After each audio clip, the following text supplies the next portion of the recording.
focusing on civil liberties, foster youth, public radio, and the arts.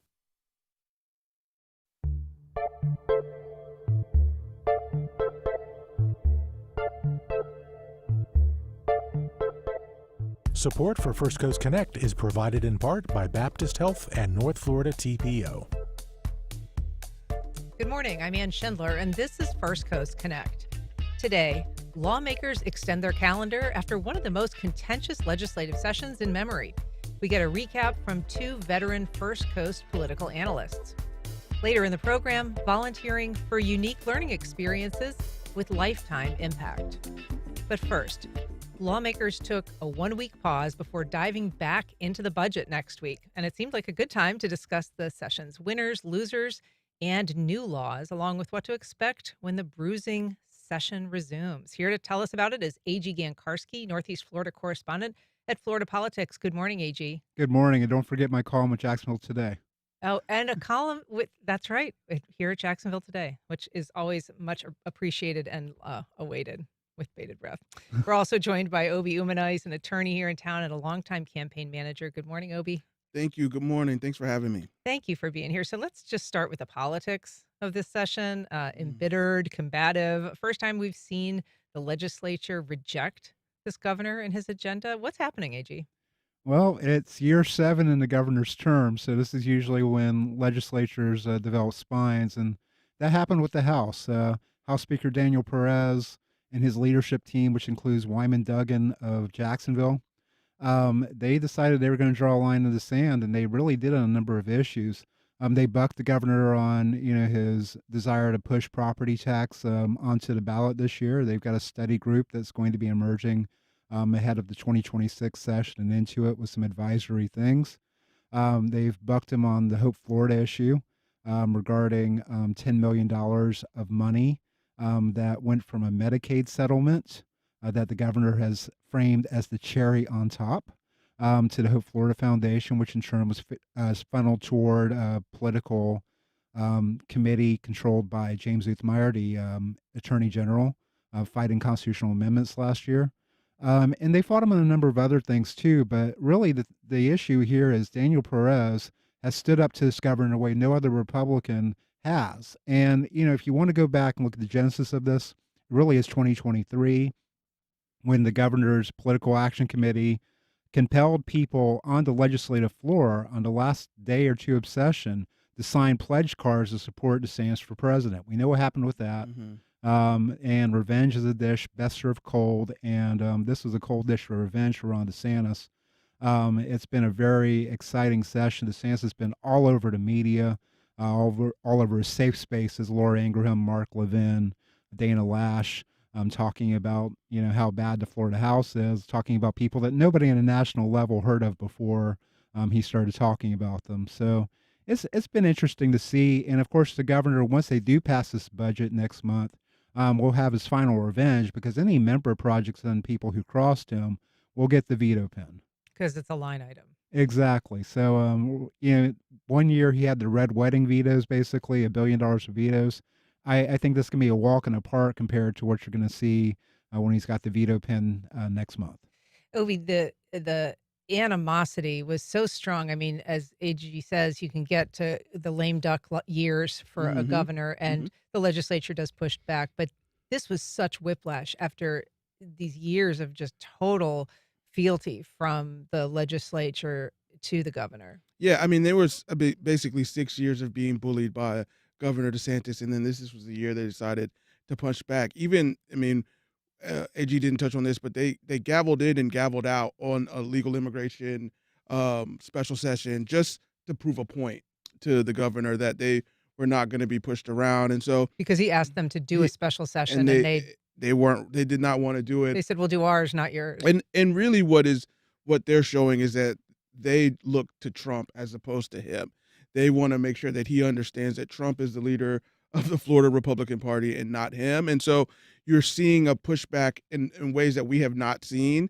They did veto overrides, and I'm sure they're assuming that they're going to veto override whatever he decides to do in this year. And so you're seeing one of the, DeSantis was one of the most important and strongest Republicans in the state, now really limited to a lame duck status. How did that play out for Democrats? I mean, we know that there was a lot of infighting among Republicans.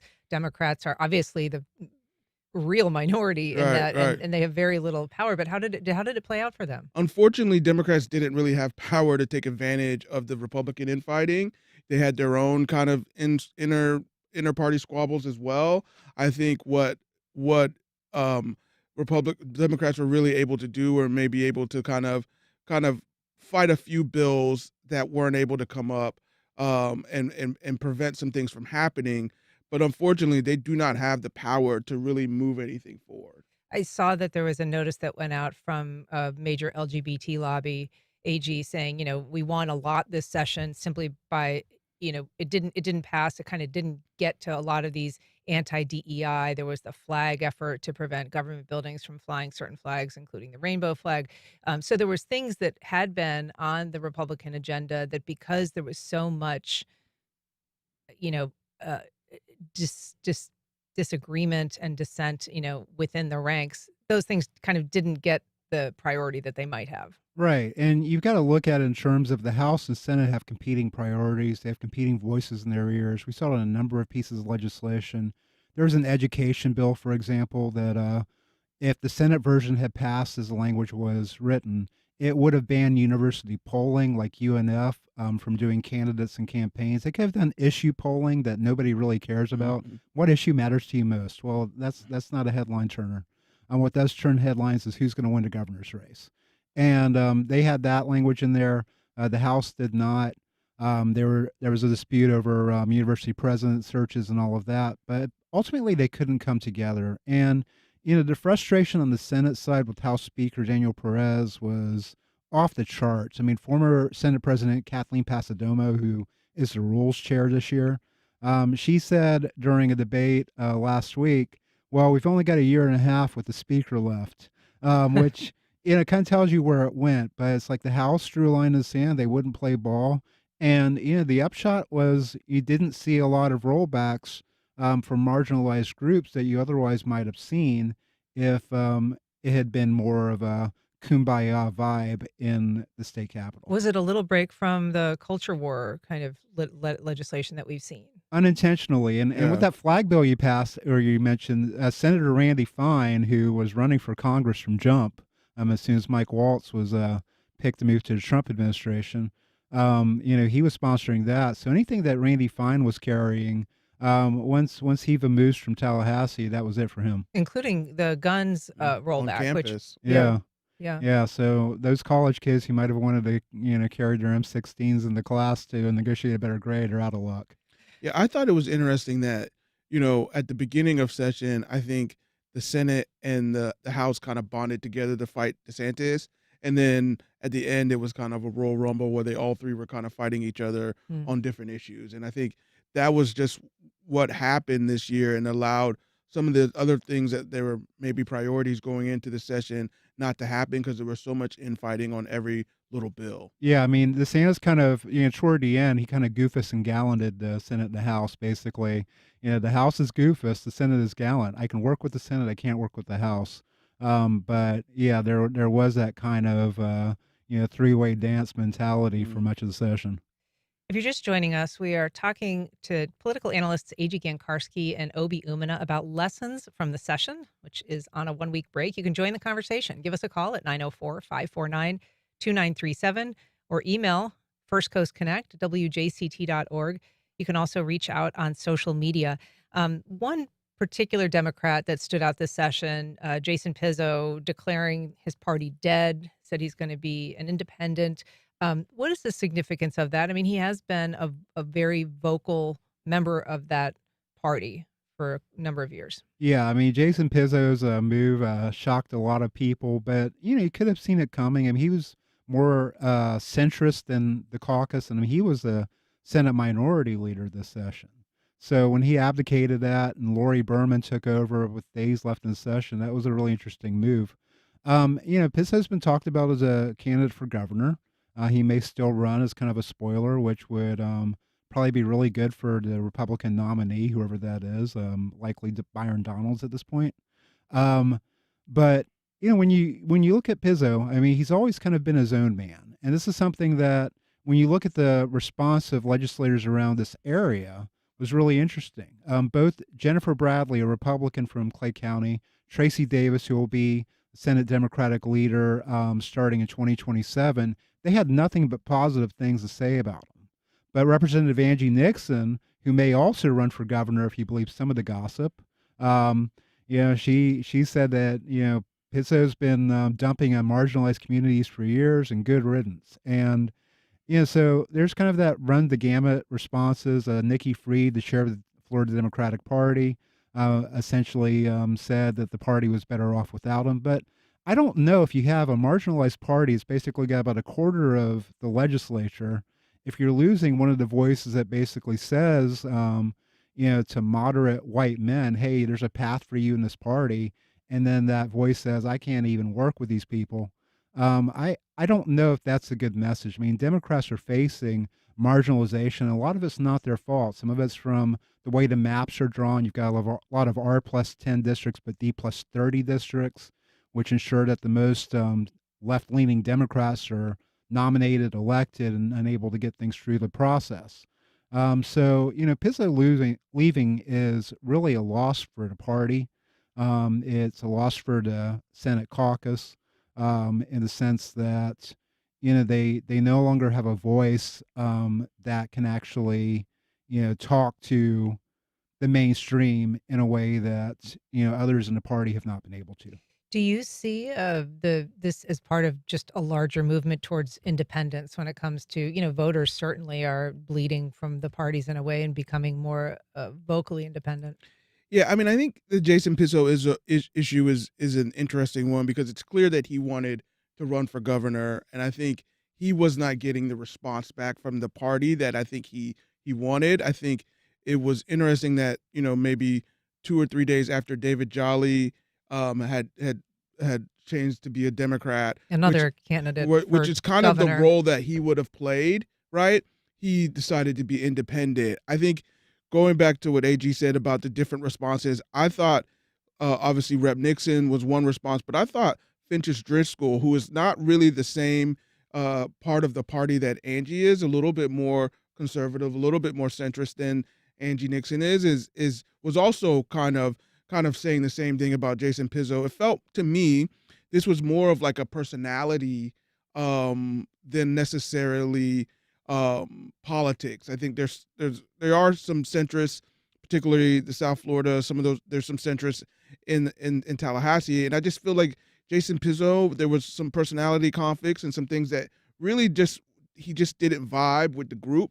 He was voted the Senate minority leader, so part of his kind of complaints about the party probably should fall on him as a leader. But I do think he has always been independent in a sense, and he was one of the few Democrats that got was given kind of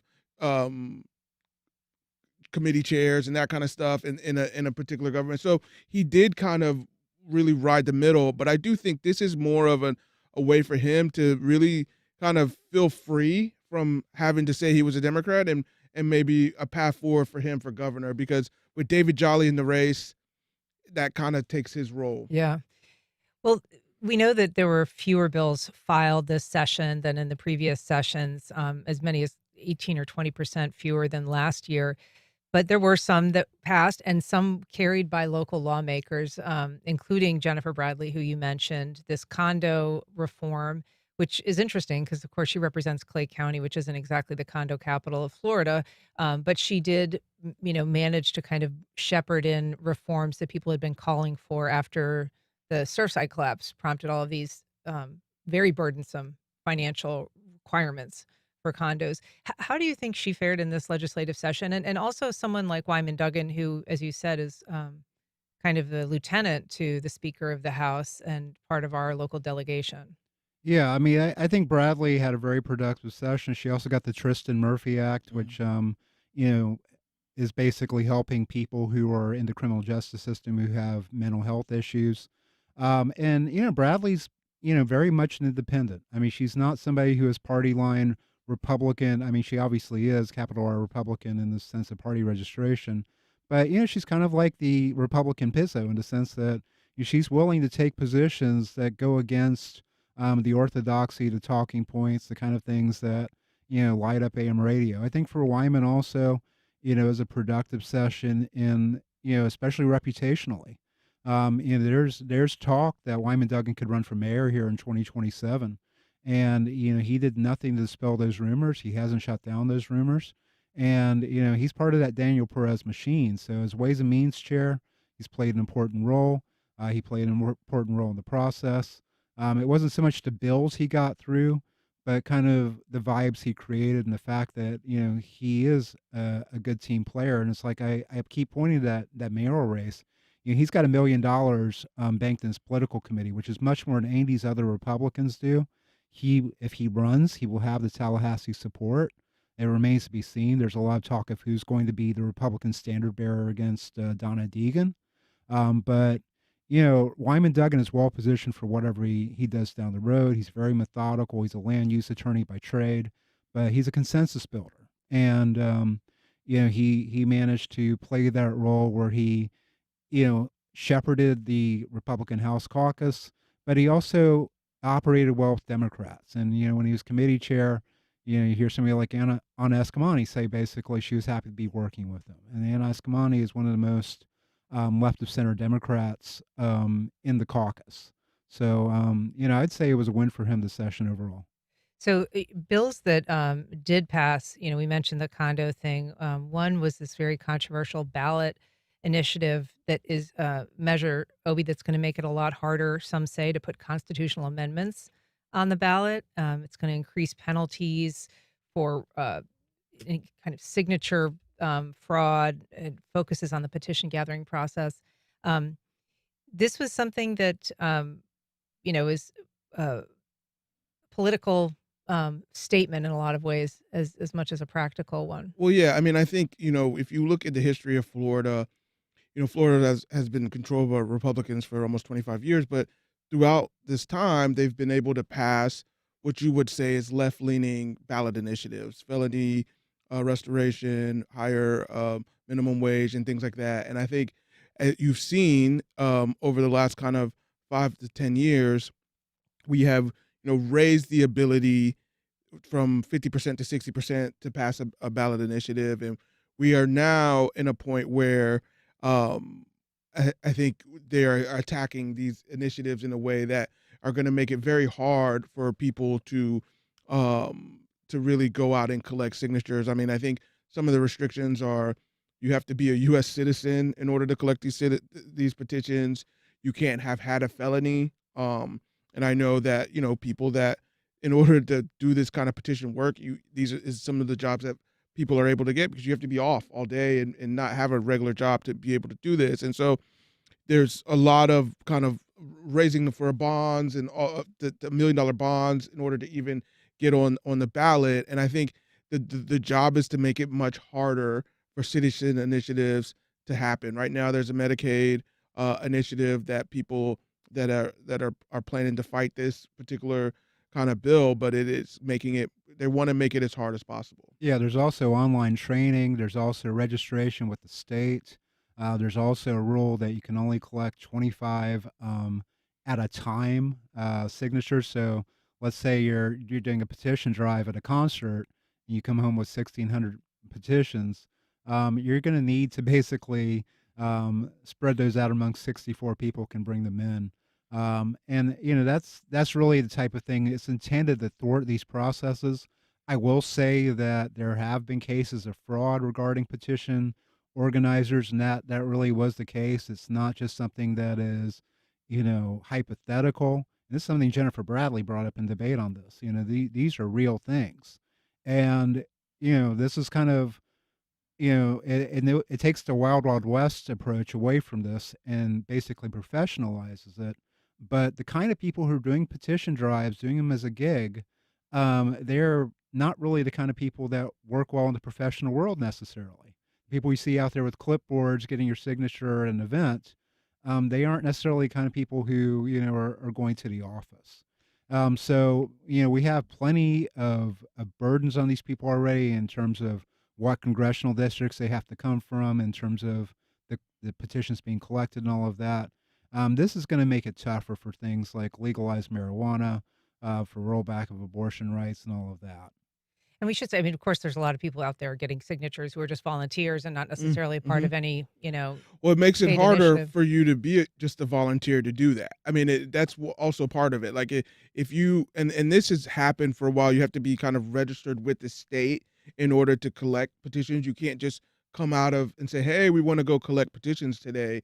It is very hard unless you're like, and even from your family. I mean, unless you have you can only connect 25 from your family. I mean, that I think it makes it really hard for you to say, I want to go volunteer and collect petitions for a particular issue, because you have to sign up with the state, you have to have a certain number, and that's just not something a volunteer who wants to come out on a Saturday and petition for Medicaid or abortion rights or marijuana is going to be able to do. We have a question from Tom on Facebook. What about the anti-fluoridation bill? This was part of this larger farm bill, something that you reported on, AG. Yeah, and I will say that for our Jacksonville listeners, we don't have fluoride additives in our water. We have natural fluoride occurring in our water where we don't need it. But for a lot of cities that are listening right now, this will be in effect because it's statewide preemption on local governments deciding to add fluoride or other health additives. It's been framed as medicines in the water. Or even one representative who talked about vaccines being added to the water, which I'd love to hear how that works. And But it's not happening. no, it's not. It's like the old thing on Dragnet where he talked about acid being dropped into the water supply or whatever. It's not happening. But yeah, no water additives. There's a lot of other things in that bill, some of which are more boring than others. But one of note to me is, as a vegan, is that it basically changes truth in labeling for things like coconut milk, almond milk, for simulations of meat products with plant-based protein. They are going to have to change the way they market, but this happens. And break that down for us. So people who may not be familiar, those you can't, you would no longer be able to say soy milk, right? Right, but there is a caveat. Basically, it'd be for the southern region, so other states have to adopt this language also before it actually kicks in the gear. It's got to be 11 to the 14 states or whatever it is. Right. We're the only ones so far, so we'll see if copycat legislation down the road actually makes this an issue where they've got to have multiple marketing techniques. So for now, we're safe from that, but it would change the verbiage, and really, marketing is postmodern enterprise. It's all semantics, so they'd be able to come up with something that dodges this. But there's also things about drones in this bill. Basically, You can shoot down drones now if they're harassing you, apparently. that's right. But I also think this was politically, I think this was kind of a big win for Wilton Simpson, who He needed one. was at The head one of the point, Senate. Yes. right? Well, he's the agricultural commissioner now, but Yes. Sorry. at Apologize. one point he was head of the Senate, and then but now he was at one point thought of as a candidate for governor, and he's kind of fallen a little bit to the wayside. But he needed a win to kind of put his name back into that picture, and I think this was an opportunity to flex a little bit of power. I think even at the beginning of the session, they wanted to kind of put some of the immigration enforcement underneath him as well, and so you're seeing that there's a little bit of a clawback from kind of some of these older Republicans, and that he was able to get a win here on this bill and really get what he wanted. And then there's enough fodder for him to kind of to go out and campaign, as you say. So, Yeah, but he'll probably run for re-election. I mean, I think governor's close to him because Byron Donaldson's the Trump lane, Casey DeSantis, who knows what she's going to do. But there's not a lot of room for other candidates like him or Matt Gaetz or anyone you're even less familiar to our listeners. Talk a little bit about Casey DeSantis, because one of the things that sucked a lot of oxygen out of the room was this investigation into Hope Florida, which is a charity associated with her. There was many contentious committee meetings in the House about this. Initially, it appeared that was going to go much deeper in terms of people being subpoenaed to testify, and then it sort of ended with a whimper. What happened? Yeah, and I alluded to this in the intro, but basically, the Hope Florida Foundation got $10 million from the Medicaid settlement with Centene, um, and Which is a provider, a medical provider, Centene, and exactly, basically, there were 58 million, give or take, in the settlement itself, of 10 million donations to the Hope Florida Foundation that didn't have strings attached. So what that basically did is it went to two nonprofit groups that in turn donated the money to the Keep Florida Clean Committee, which was basically chaired by DeSantis's then chief of staff, now current attorney general, who was appointed, James Othmeyer, to basically squash these constitutional amendments. Alex Andrade, who's the chair of the House Healthcare Subcommittee that looked into this most closely, he thought it was money laundering. He thought it rose to the level of charges. This is something that reporters Alex Glorioso and Lawrence Miller of the Times Herald basically were leading the charge and reporting. But he tried to get them to come in. He tried to get people to come in to voluntarily testify. In his last meeting of session, if you're voluntarily asked to testify, you're not going to testify. Yeah. And so you need a subpoena. And he basically said time ran out. He's saying he's coming back to it next year. We'll see if it happens. But the upshot of this is basically it was mud on the white dress of Casey DeSantis. It was a way of basically making Casey DeSantis look like just another political operative, even though the Hope Florida Foundation is not her baby. This is something that the governor's brought up. Governor basically said, I had nothing to do with Hope Florida. That was Casey's. And then, his argument's like, Casey didn't have anything to do with the Hope Florida Foundation. When you're explaining, you're losing. And so what this does is if it's not actionable, and it probably is not going to be actionable at this point in any legal sense, especially with Othmeyer being the attorney general, where do you go? Pam Bondi? Good luck. So well, Andrade has basically said that this would be something for the FBI to look into, or investigators, at the federal level. I'm sure Kash Patel will get right on that. Mhm. Yeah, I mean, I think this is one of these interesting kind of things here because what had happened politically, but basically there was a settlement, and then part of the settlement was a $10 million extra donation, which I've never seen a settlement where you just give extra money away, but there was an extra 10 million that was basically given away to this Hope Foundation, and then it was used to combat the marijuana petition this year or last year. But what is it even more interesting is they wanted part of DeSantis' goals this year was to have Hope Florida kind of under more of a solidified part of the government, and that was kind of stopped. Jen Bradley, our local Jen Bradley, had a bill to kind of stop also money from the government going into these kind of petitions, right? They solidified that. That made it into that legislation we talked about. And so now you're seeing kind of all of this putback based off of what happened, and now you're also seeing that it really did kind of kill any real Casey DeSantis for governor issues or potential at this point. Do you think so? I mean, you think that the damage is that lasting? I mean, it was clear that the Republicans in the House and Senate have really turned on that in a sense, and for them to do these kind of public kind of hearings is enough. And it's not something that would have happened in the first 4 years or 6 years of DeSantis being governor. Yeah, and really, looking at that governor's race a little bit more, it's like Byron Donalds, he came out of the Florida House before he ran for Congress. He's there for 6 years. And he's been endorsed by President Trump. Mm-hmm. Yeah, and he's getting all his free media, Fox News and Newsmax and all of that. But, he's basically insulated from all of this. And, the Trump endorsement, with the fact that the legislature wants somebody who came out of their ranks to work with, because DeSantis was a Tallahassee outsider. Mm-hmm. And, that was going to be Adam Putnam's gig until Donald Trump plucked Ron DeSantis out of relative obscurity and brought him to statewide prominence. Put him on the plane, and that was it, right? Yeah, exactly. There's a tweet, and there you go. But Byron Donalds is the golden child now.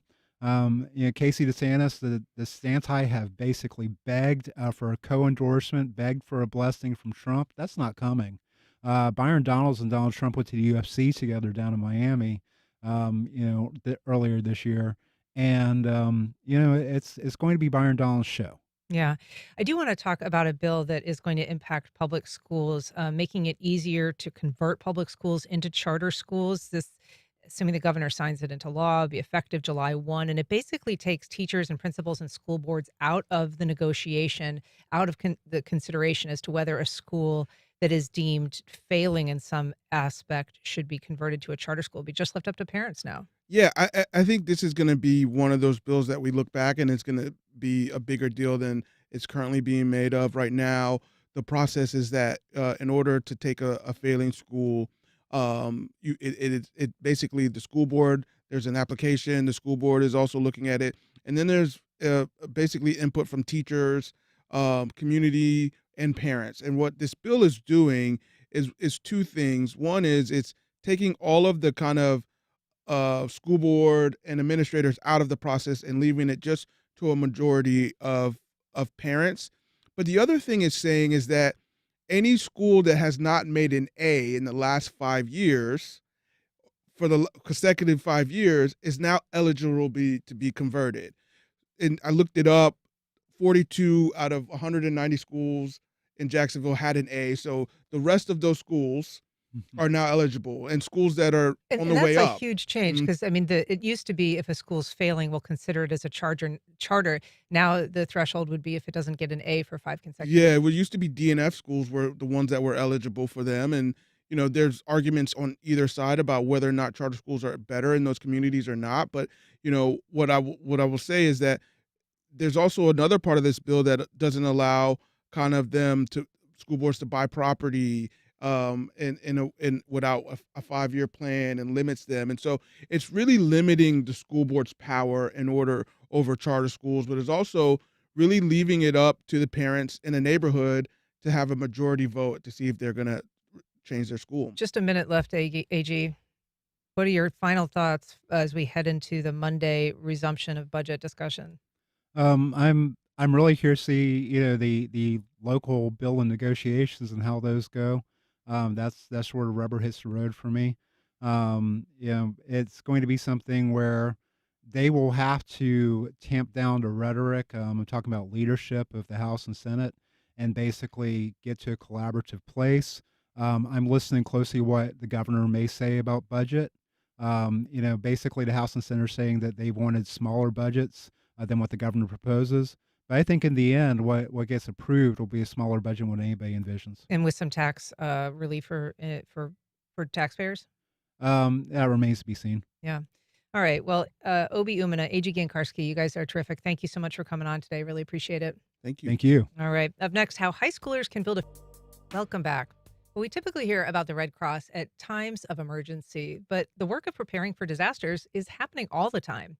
Here to tell us about how young people can help lay the groundwork is Harold Anderson. He's Regional Volunteer Engagement Specialist for the American Red Cross of Northeast Florida. Good morning, Harold.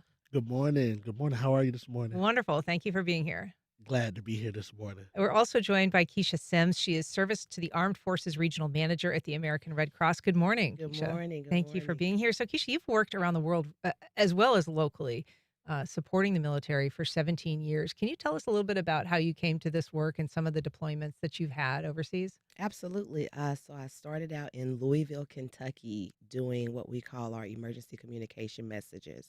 So that is verifying a situation to get our service members home as quickly as possible. What kind of situation might that be? It could be the death of an immediate family member or a grandparent. It could be an illness, but it can also be the birth of a child, which is always exciting for us to do.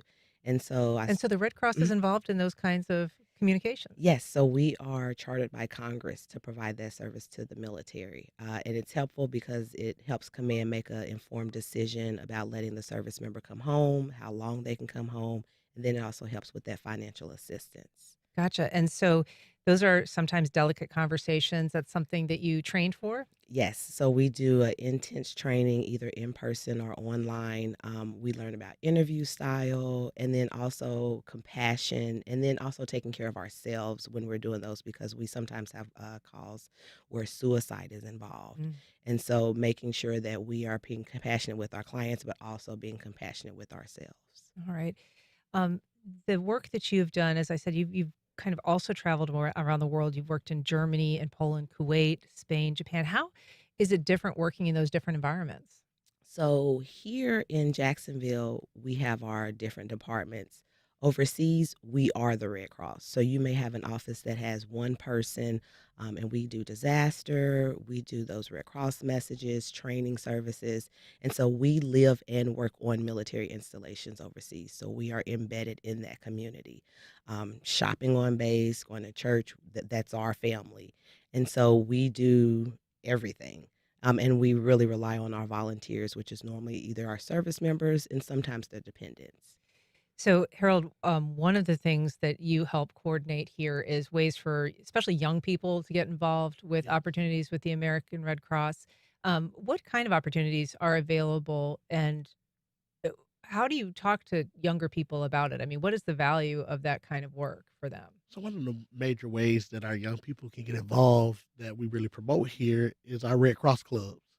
So Red Cross clubs are organizations or clubs that are formed in high schools and on college campuses, and it helps them partner with the local chapter in order to further the mission. One of the ways that they can get involved, things that they do is organize blood drives. They do preparedness events on their campuses and in the community. When I say preparedness, I mean disaster preparedness events. Mm. They come together to do home fire campaigns where they install smoke alarms in the local community in order to make sure that our homes and our houses are safer. They do things like fundraising for global relief efforts. And they just do anything that we do at our local Red Cross, they can do it there in their local school community. And what do you find is the value for the Red Cross if young people are getting involved and kind of early on learning about some of these skills and services? So 95% of the work that we do at the Red Cross is done through volunteers. Okay, so if we can start early, right, embedding this mission into them and getting them involved with this philanthropic work and this humanitarian efforts, then we have what sometimes, a lot of times, lifelong Red Crossers, and they end up becoming ingrained in the mission, ingrained in the work, and they stick with us a lot of time after they graduate from college and go on and in their other local communities. A lot of people associate the Red Cross with certain things like learning, CPR, life-saving skills, right? And that kind of training, or, after a home fire, kind of being there and being a resource for the family. Are there things that the American Red Cross does that you think most people are less aware of? I'm glad that you mentioned those 2 things because the first thing that usually comes up is blood services, Yeah. when people say American Red Cross, especially over in the States. As Lakeisha said, there's a difference. But other things that we do, like we said, is we do disaster preparedness. We don't just respond to disasters, but we also try to, make sure that the community is resilient and prepared before there are disasters in order to alleviate that before it even happens. We have training services where we just don't do CPR training, but we do water safety training. We do babysitting training. Mm. We do all type of trainings you can ever think of. We do it nationally at the Red Cross. Um, and so those are some of the areas that I think people don't know that we involve ourselves in, especially when it comes to disaster preparedness. So disaster preparedness has gotten much more complicated. It's become a much larger task in recent years. We've seen so many disasters, whether it's wild. And Keisha, one of the things that you help coordinate is this partnership with NAS Jacksonville and the hospital, the Naval Hospital. Um, can you just describe what opportunities are available to kids who participate in that? Because it sounds like a really neat behind the scenes, opportunity. Absolutely. So the Red Cross has a program called Volunteen Program. And so it's for youth ages 14 to 17, and we partner with our military treatment facilities. And so we place them in a department and they get hands on experience. So one of our big departments that the kids really enjoyed was ortho and PT and learning about the bones and different things. So it's giving them an insight to the health care facilities, but then it's also giving them an insight into how it works in the military and seeing it because sometimes it's a little different. So it's, there are futures. So a lot of these kids end up going into the military to be in that field because they started through the Red Cross Youth Club or And the so Red Cross Youth what do Program. they take from that? I mean, having gone through that kind of training and that experience. So they get hours, which is obviously really great for scholarships. They get some networking because you're dealing with, officers. You're also dealing with enlisted in the military, and so because we PCS, we move around every 3 years, there's a possibility you're going to PCS. permanent change of station. Okay. So we move around every 3 years, which means you may come into contact with these people again, and then they can kind of help guide you and get you where you need to be in your career. And do they typically enjoy that experience? They love it. We've got every year we have returning students. I believe this year we have about 8 that are returning because they really enjoyed it. Harold, how do kids, I mean, if they are interested in getting involved or if a parent wants to kind of urge their kid to get involved, where can they find information? So the first place that they can go is to redcross.org/volunteer, and go on and check to see if their local high school or local college has a Red Cross club there. If they don't, we would love for them to start one. It's as easy as contacting the local chapter office or, like I said, going through the website at redcross.org/volunteer, and we will walk them through those steps on how they can start a Red Cross club there, and how they can even come in and get some training to be volunteers in our different lines of services as well. Well, excellent. Keisha Sims, Harold Anderson, thank you so much for being here today. Appreciate it. And thanks for the work that you do. Thanks for All right, having thank us. you for having us. All right. Up next, celebrating a moment of cultural crisis, we preview the new Don't Say Gay exhibit at San Marcos Share Art Gallery.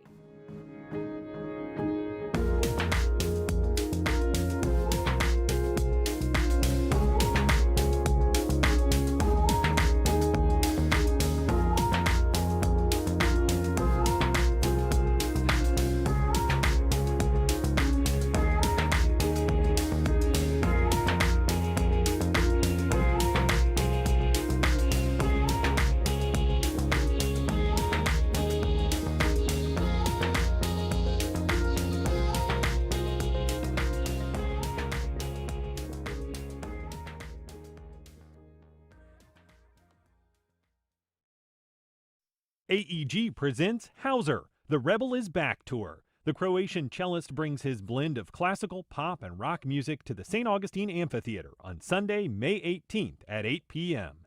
Information at theamp.com. The city of Jacksonville presents the Jacksonville Jazz Festival. For over 40 years, the Jazz Fest has brought together music enthusiasts for a weekend of food, drinks, community, and music along the St. Johns River. Memorial Day weekend, May 22nd to 25th at Tailgaters Parking in downtown Jacksonville. This year's lineup includes The Roots, Janelle Monáe, Kool and the Gang, and more. Information at jacksonvillejazzfest.com. DuPont Counseling Group is a team of therapists, psychiatrists, and counselors available to help with life's mental health challenges. Everyone needs help sometimes. More information can be found at jacksonvillecounseling.org. Way back in 2009, then Secretary of Homeland Security Janet Napolitano declared, Real ID in a way is DOA. I mean, it's just not being done. a decade and a half later, that's finally changed. Starting May 7th, you will have to have a real ID to board a U.S. domestic flight. What's taken states so long to comply, and will those new IDs be effective anyway? That's on the next On Point. Today at 11 on WJCT News 89.9. After a 5-year pause, federal student loan payments have resumed for millions of borrowers in default. Collections were paused in 2020. Now they're back, and some payments could be taken directly from borrowers' paychecks. It comes alongside major changes to the Pell Grant and PLUS loan programs. Your student loan questions answered next time on 1A. Today, starting at 10 on WJCT News 89.9.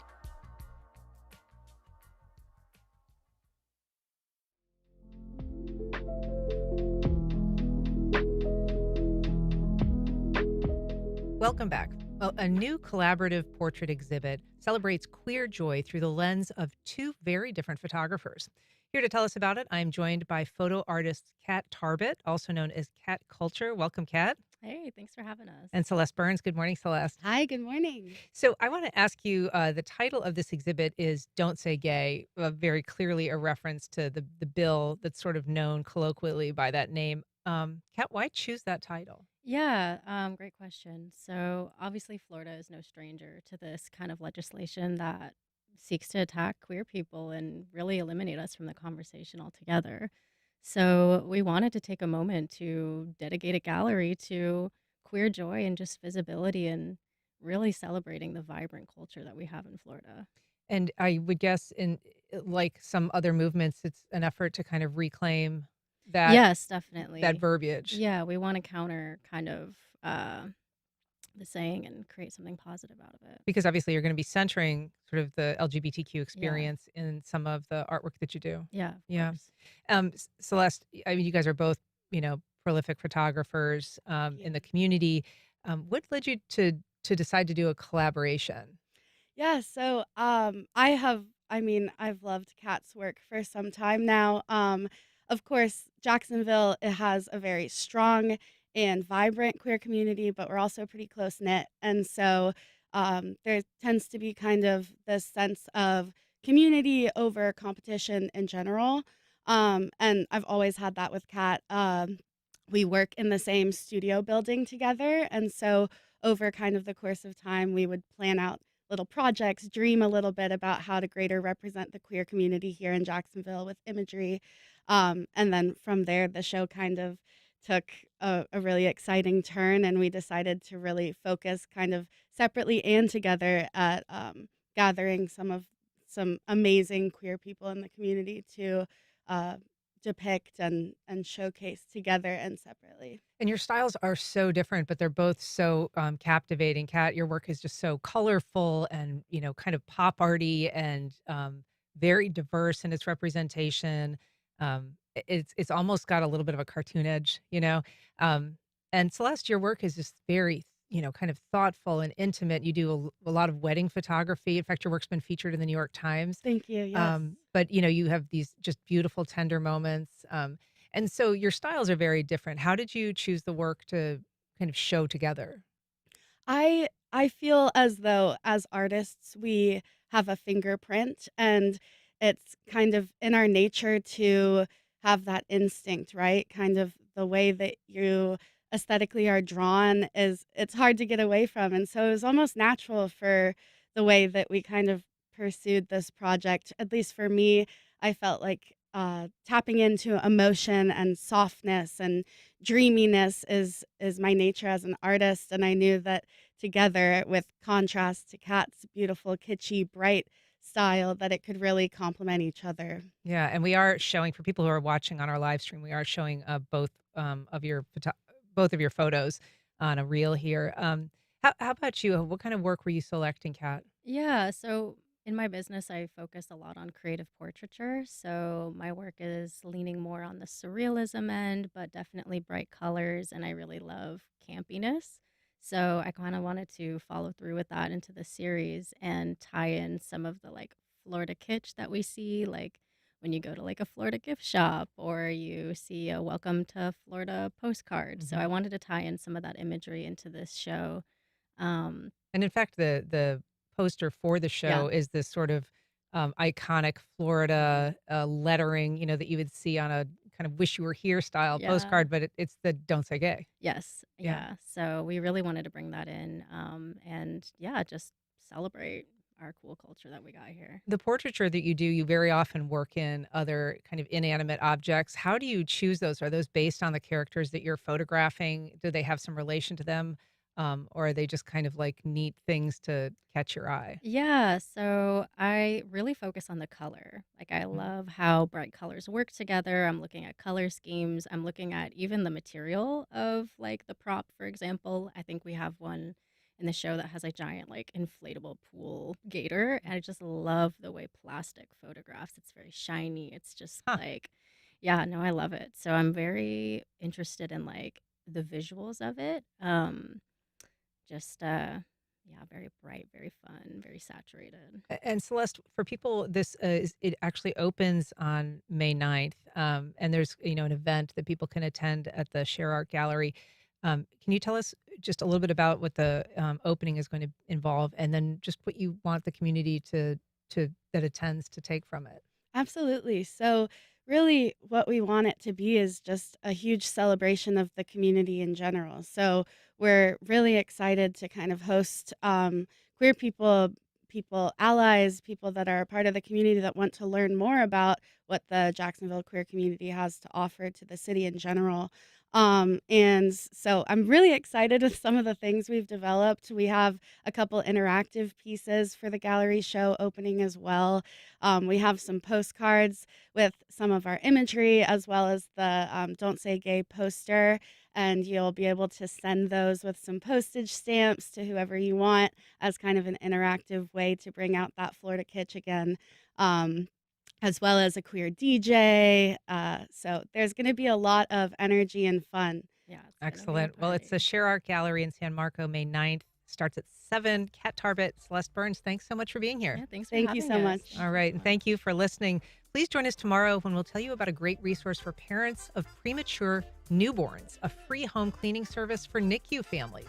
I'm Ann Schindler. You've been listening to First Coast Connect on WJCT News 89.9.